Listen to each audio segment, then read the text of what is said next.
Once again, this is Mario, and in this video, I'm going to talk a little bit about this steering column for the 8-foot wingspan MIA Quicksilver style RC Ultralight that I've been posting videos on lately, talking about the pilots. I'll be talking a little more on the ultralight once I have it complete. I have the servos mounted, I have the electronics, some of the electronics mounted, but I still have a little more work to do on that before I take it out and do a flight with that. It should not be any different in terms of flying and handling than my other ones, the smaller versions. So, because it follows the same architecture, the same basically everything's the same, except that the aircraft has been scaled up larger than my 60-inch wingspan. That one is a 5th scale, and this 8-foot wing is a 1/4 scale. I have another one that I'm building for a customer on a special request. It's going to be a 16-foot wing. That's almost one half the scale of the full scale or the aircraft.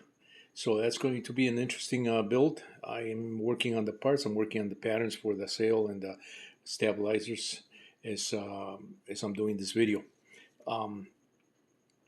But this one here is this is the steering block support that I have beefed up, for the 8-foot wing span.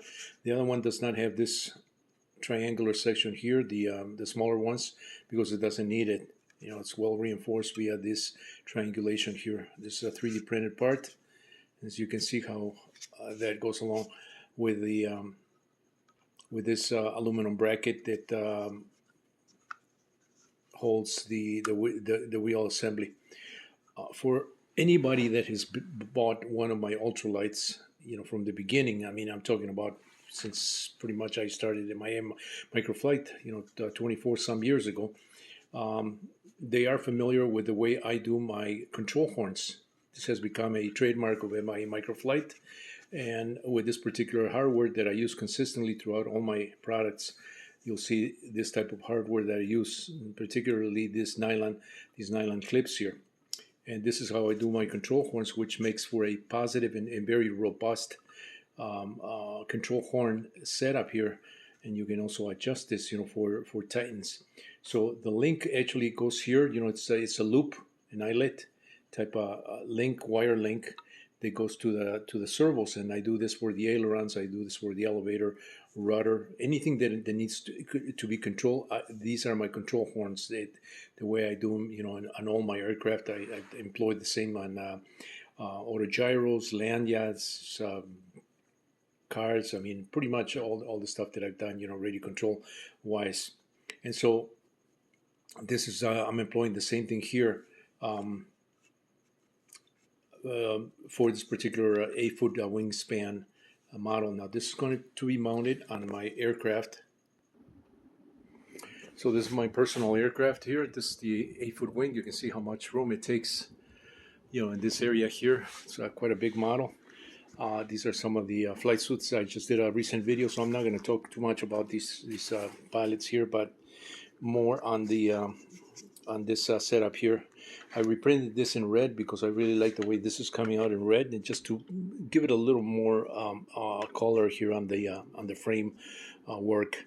I also did the wheels there. This wheel is the same size as that wheel right there. And these are my own wheels, with my own hubs.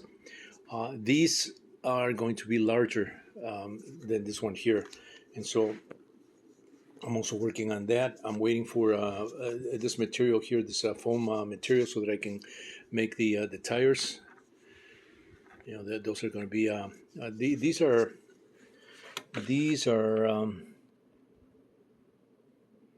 1, 2, 3. This is a 3-inch tire right here, and then the rear ones for this particular size is going to be a 4-inch tire. So as the hub is also larger than this one by another ½ inch, and I'll show that in just a little while here. So these are also some of the parts that I've been reprinting in red. As you can see here, this is my 3-point thumb nut setup here. So those go there, and these allow the wing to be removed at the field and install at the field real easy, and you can remove the complete wing for transportation. This wing, this is my, like I was saying, this is my personal wing, and this has got a little more customization on the center here.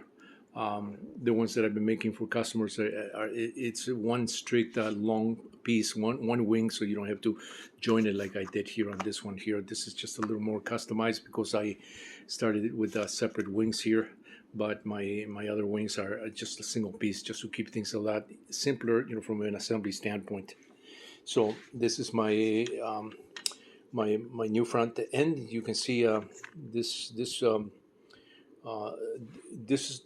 is more customized. I mean, I don't sell this with this bracket here.